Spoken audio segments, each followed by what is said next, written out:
you have to have a device in order to participate in what we call DePIN. You can do DeFi just using the application software, right? Which would be, a MetaMask, um, which is the software that you use that has a browser built in that allows you to go to another software called Instadap. And Instadap allows you to essentially do private banking with these blockchain assets. Now, right here, this article that we have, how AI and DeepN will change Web3. And you see the first thing it says, opinion. So again, take everything you see with a grain of salt, but I'm going to break down why I even brought this up and why we're going over this. But it says the collision of Web3 services, distributed infrastructure, DeepN, and AI creates entirely new forms of internet experience, and we're starting to see the future, says Lex Sokolin at Generative Ventures. And this was written January 29th, 2024. So that's not even that long ago. It says crypto is internet money and the internet is for robots. We humans barely recognize the gears and sockets, the crypto arbitrage and MEV bots, social media bot armies, and algorithmic content feeds, generative code art, and AI illustrations, and the various Zapier agents and automations that run in the background of our experience. Previously, I discussed how there will be more robots and that Web3 is the correct economic and financial venue for their emerging machine economy. Of course, many of us are using so much software that we qualify as software cyborgs too. Lex Sokolin, the founder of Generative Ventures, is the former global fintech co-head and Consensus, a blockchain technology company. Generative Ventures have been investing in frontier companies since mid 2003, focused at the intersection of crypto, AI, and fintech. Our macro thesis was compelling enough to get started, but there is reality on the ground, and its patterns are starting to become more clear every day. Today, we want to dive more deeply into how this is already happening and describe the AI and deepen decentralized physical infrastructure networks trend driving the sector forward. On chain slash off chain. The observation is that some things happen on chain and some things happen off chain. This is obvious, but worth pointing out. In the case of money dollar bank deposits are off chain, DAI is on chain. Tokenized real world assets are off chain. Wrap tokens or liquid staking are on chain. Natural passports, national passports, and driver's licenses are off chain, while POAPs and NFTs are on chain. The same concepts, money, financial instruments, identity, can be manufactured in different places. The same is true for artificial intelligence. We can have a world where AI is off chain, but occasionally crosses over to Web3 to take action. In such a case, we need services that function like oracles or on slash off ramps for machine intelligence. The same logic that drove fintech into creating embedded financial products. Example, Plaid, Stripe, Plaid and Stripe could give GPTs the API software tentacles they need to float around in the crypto markets. Who is MoonPay for ChatGPT? And if we do pull AI into our trustless environments, how do we keep it honest and verify its outputs? Now, I don't want to go all the way into where it was going, but I just want, for the mind frame of where we're going. Deep in define.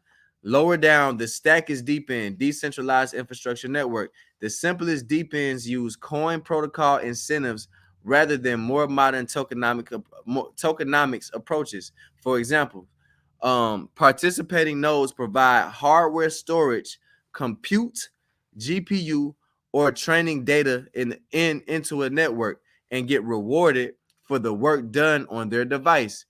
Akin to Bitcoin proof of work mining, we think that like helium, most deep ends will move away from functioning like a coin and be more like a DApp running on top of a computational blockchain like Peak, Solana, or an EVM rollup. Web3 leverage centralized cloud services to deploy decentralized networks, but we are not sure if it will work for decentralized AI given the cost and demand. Centralized AI providers are simply more efficient, better organized, and computes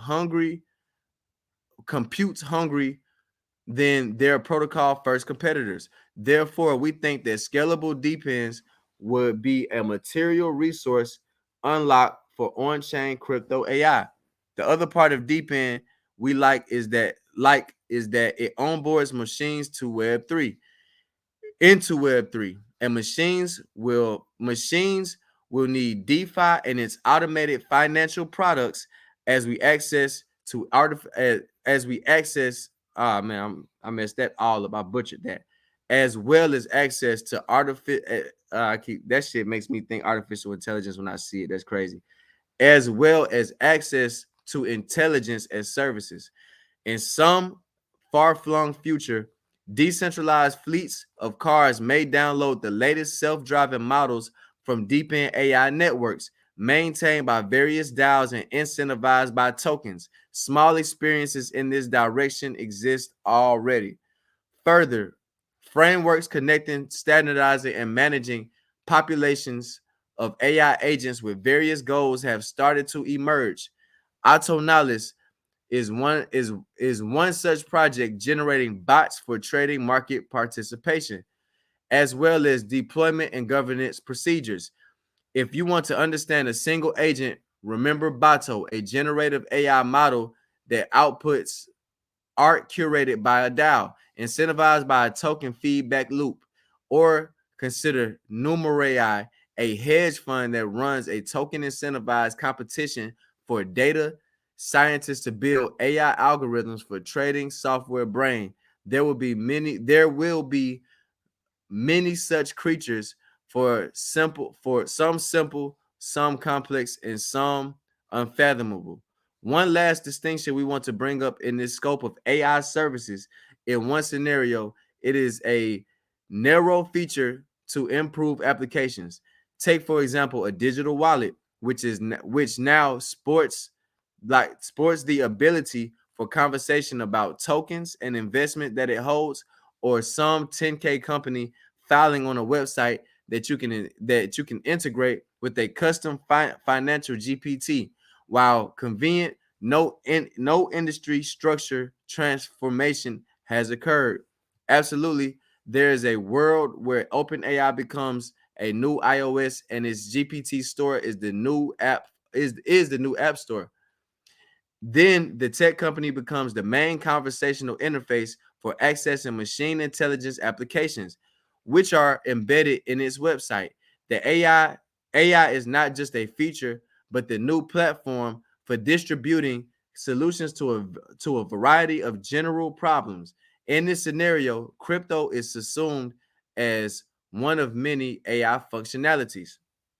In this case, one concern is the AI agents are fundamentally centralized and custodied. I guess that's how you say it, custodied with a single provider, creating massive personal risk across data, privacy, and finance. Custody always leads to a principal/agent problem, where the agent has an incentive to steal from the principal, and therefore law and regulation must enforce financial duty, and big tech world AI regulation that protects the individual in some form is inevitable. Now, I don't want to get into all of this. I might as well. It's the end of the shit. And this is really just touching on the reason why, you know what I'm saying? Not the fact that I would say, trust the AI, but understanding its role in what we're doing and the access that it has to the software and the control that it has, so we know how to work alongside the AI. AI is not all bad, but AI is not something that you put your full trust into. So when you're working with applications that uses AI, one of the biggest things to know is you need to know, the functionality. How is this being used? How much control does it have? It's just like bots. If I put bots inside my Discord and I give them an admin role, they basically have the same power that I do, and eventually I could get kicked out if something goes wrong, right? So I remember one time, I basically had I had a bunch of bots on one of the discords I made a while back, and my homie was like, "Bruh, the bots got more control of your Discord than you have. Basically, like you're eventually gonna get kicked out of your own Discord if you don't take back control and remove the roles from these bots." And AI is something that's, self-thinking. It can make decisions, but also it can be commanded like a robot. But with AI and machine learning, that's something that, it develops to a point where it can have a mind of its own. So you have to know how to work alongside it, and you have to understand tech bias and know, if you're not building your own AI, understand, who is the minds that create the AI that you're putting your mind to and you're feeding your thoughts to. And it's different types of AI as well. So just understanding that is going to be a key thing, to where we're going. And it doesn't require you to already have previous experience with AI or know anything about AI.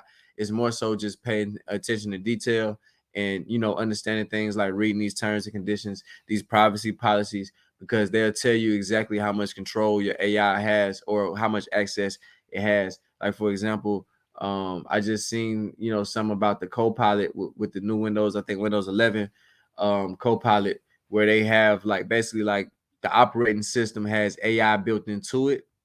And I seen, I was like, man, that's cool, but I wasn't going to upgrade to that because I feel like now I'm giving the AI control over my computer, because it's basically having pretty much the same amount of control as I would have with human touch over my computer. So, AI, it gets a mind of its own sometimes. And I wish I could pull up some of the quotes of the things it was saying. But basically it put people in a position where they wanted to remove off of their computer because the AI started taking things into its own hands and even, going as far as threatening them. But it's not to scare y'all, because I don't come from a lack mindset. I come from an abundant mindset, and I look at both sides of things. And how I look at it is we super early, with this technology. But as long as we're taking security serious, as long as we being disciplined and we're paying attention to what we're doing, it's going, like the brother Costco said, like, one thing can happen and everything can change. So we just want to make sure we're on top of it and look out for pay attention to the details. So I'm gonna go into this last article, and then we're gonna go into the IOPay wallet. AI agents and self-custody. The Web3 counterweight to this danger is self-custody of information, a self-custody of our AI agents. It says, and self-custody of our AI agents. Perhaps we generate the GPTs on a centralized platform, but are able to pull more trained models into a crypto wallet for ownership. In a world where multiple success, often source models exist, and some are run well on decentralized infrastructure, we expect that crypto custody and control of AI agents becomes more of a core value proposition for Web3. Today, projects that assure that provenance of digital media in the AI age come close to this idea. Things should be real and beyond manipulation. Another example would be NFT mentors attached to image generation and LLM engines. This supports the fruits of machine labor with the market venues of Web3 DeFi. However, commerce around such objects is still negligible today, whether due to sorry state of NFT markets, the quality of machine labor, or low utility of such digital assets. In all cases, this is an absolutely fascinating design space for entrepreneurs. Since launching Generative Ventures, we remain surprised by the creative variety and energy of technologists exploring the possible and charting a way forward. Oh, that's where it ends at. All right, cool. So, that's just touching on self-custody and, dealing with DePIN. We're going to be working alongside with AI because that's how the data is collected. So, IOPay wallet.